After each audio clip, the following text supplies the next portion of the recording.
Hi, welcome to AG Empowered. I'm Missy. And I'm Jessie. And you have somehow managed to stumble upon this video, hopefully via our infographic that we put out with the best practices on it. So throughout the years, we have been learning about healing and energy, and we have cultivated a list that we believe is the best top 10 to 12 best practices for maintaining your highest energetic frequency. So the first one is affirmations. Our cognitive brain loves repetition, and affirmations are an intentional repetition, feeding your cognitive mind exactly what we want to feed it rather than just accepting information from outside sources or yourself by default. Repeating affirmations can fit into your life in so many different ways, doing the dishes, any daily chores, driving, getting ready, basically anytime you're not actively putting your mind into something. And they're proven to work. We've done it. Our friends have done it. It's something that makes you feel good, but also is putting those deep beliefs into your system again. Absolutely. You're coding yourself. Yes. So the next thing you're going to see on the infographic is that CMC. CMC stands for cellular memory clearing. Mm-hmm. And cellular memory clearing is a process channeled by the collective of Oneness that addresses healing and balancing the cells of your body.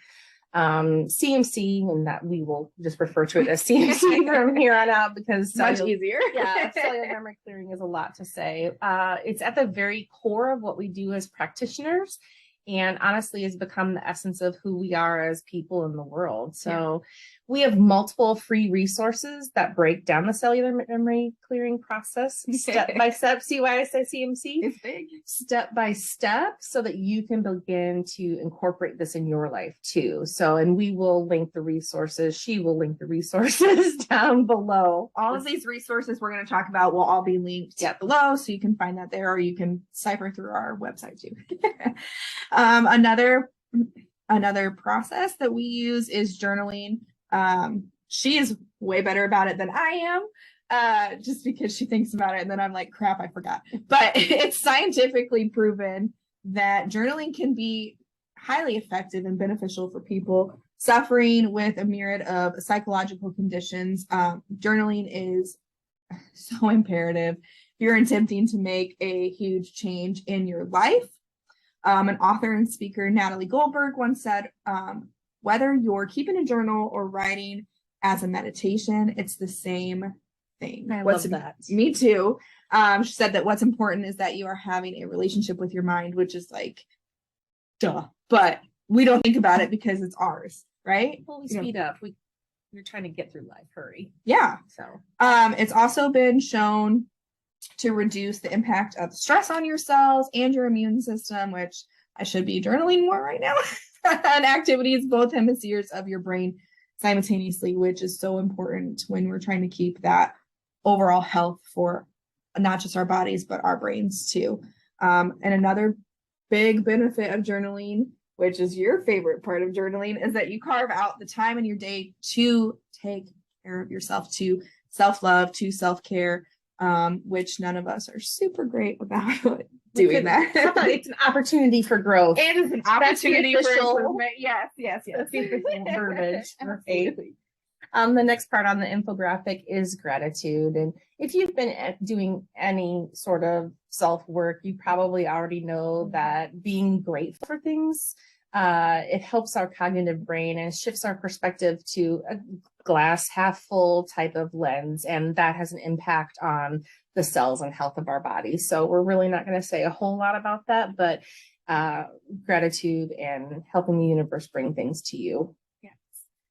The next part of your graph, wishes. So using 3 wishes every day, being playful, not like lustful or greedy. In your wishing, using the term wishes rather than manifestation is something that we thought of, or we were told to do by spirit.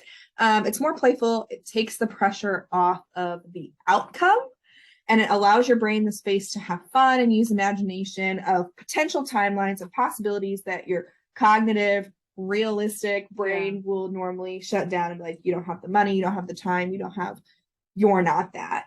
Right. But using your wishes and that aspect of your life just allows your brain to do things that and create things that you may not normally do. Right. Agreed. Imagination is key, really, with intuition and psychic skills in general. Yes. So, next part of the infographic is the coding your intake. This is purposefully a little bit cryptically stated, but imprinting everything you eat, drink, or medicate with is such a subtle but powerful way to make sure your body is getting what it needs out of what you are putting into it. So it helps the cells of your body receive and utilize the vibration of whatever it is you are ingesting or even applying topically. Next part of your infographic, I'm going to say it right this time. So official. It does. Is meditation.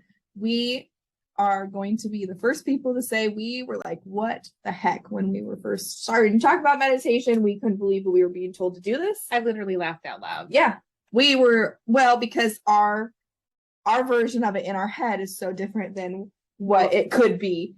And meditation can look so different for so many people. The benefit occurs when you sustain a relaxed or a theta brainwave for the ample amount of time. And ample is a loose term because it might not be what you're thinking. It's also subject to the person, the place, and your desired outcome of that meditation. Right. Your brain, your body, guides are all going to thank you so much.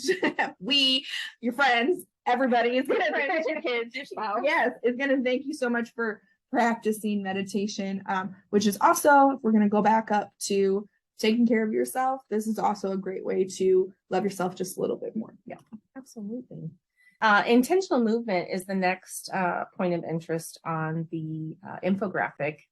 And the stress intentional movement. Clearly, I could move more.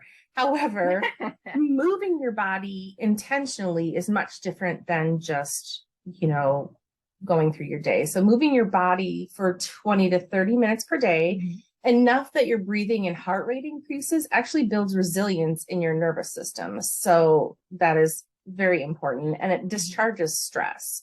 It doesn't have to be vigorous, but there are massive benefits if it is vigorous. So, but remember that dancing, yoga, any sports or extracurricular activities you participate in, yes, that if you're intentionally chasing toddlers, laundry, it all counts as long as you're being intentional about it. And like, my body is moving, and as I'm moving, I'm releasing, or I'm clearing, and then you state what it is you're working on. So you think about the fact that you're releasing stress as you're doing it. So that intention is everything. Everything, that underlying thing.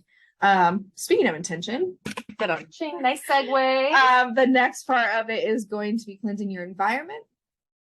All cells hold energy. That includes the cells of your environment, your home, your land, everything around you leaves an imprint like an echo, like literally the carpet, the couches, everything. The extreme part of this is the idea of haunted houses. That echo gains energy over time until it becomes a sort of an energetic issue.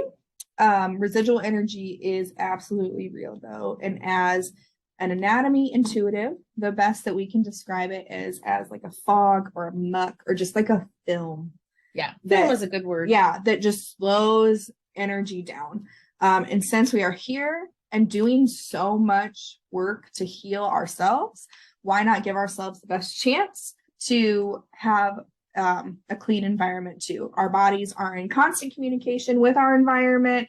So ensuring that we have a healthy environment helps that we make sure the work we are doing in our bodies then sticks, and we're not fighting our environment every time we're trying to. This is what makes it a best practice. Is it necessary? No, but this is, if you're going to do the work. Right. Do I have to do this? Right. No, but will it help you? Absolutely. Free will, baby. So Astral and 3D timelines, I believe, is the next one. And it's specified in two different ways, because Astral is referring to anything you are doing while you are sleeping or meditating, or like anything that happens in that zone is considered astral. And 3D timelines would be decisions that you thought about, and then maybe went one way when you could have gone three different other ways. So then those three other different ways created three other different timelines. And every decision, every thought that we have, whether spoken or unspoken, stays in the ether around us and our life experience. Which is a little scary. That's why for so many years, the concept of love and light was all the rage. I only say it that way. I know. Love and light. But because it was so surface, it wasn't for intention. I think it started out being yeah. But then it got sort of canned. Right. Like, Becky, I really hate your hair, but love and light. Right. Yeah. That doesn't cancel that. But people eventually found after multiple years that it wasn't sustainable, though. It tends to mask the feelings that we have underneath. And there are billions. I don't even know. I'm not a math person, so it's way more than billions of timelines for each person incarnated. And like the residual environmental energy that we just talked about, residual timeline energy can also muddy the waters of the things that you're trying to do in your life. So this is a lot like CMC and is something that you need to practice. We have resources for this, and we're going to link those below too. Yep. Womb work is what we call the energetic balancing we can do after the fact to assist the body in how it feels now, while you were in the womb. Right. For where we are at now in history, we are recommending womb work every day for like 2 to 3 months. And we have tons of resources about that. We love to talk about it. It's one of our big passions. It is a good one. So that'll all be available to you guys as well. And finally, the last one, these last two that we've talked about are really considered more of a practice, like the CMC. Like it's something you want to daily, you want to learn to cultivate. And then once you commit to that for, let's say 2 to 3 months, then you only revisit it seasonally or when you feel like you've had major life changes. So, but the last one is family line clearing. And here's the thing, we're just at this point of expansion where this has become necessary, and it's sort of the next step that we can do in gratitude to source. And when we incarnate, we choose our parents very carefully, which some people have an issue with, but we're very intentional about it. We are fully informed about our parents and the state of their nervous systems and the family line that they are incarnated in. All of them, yes. So each generation, a buildup of density accumulates from unhealed trauma. So like a snowball that gathers momentum as it rolls down a hill, trauma rolls through the generations.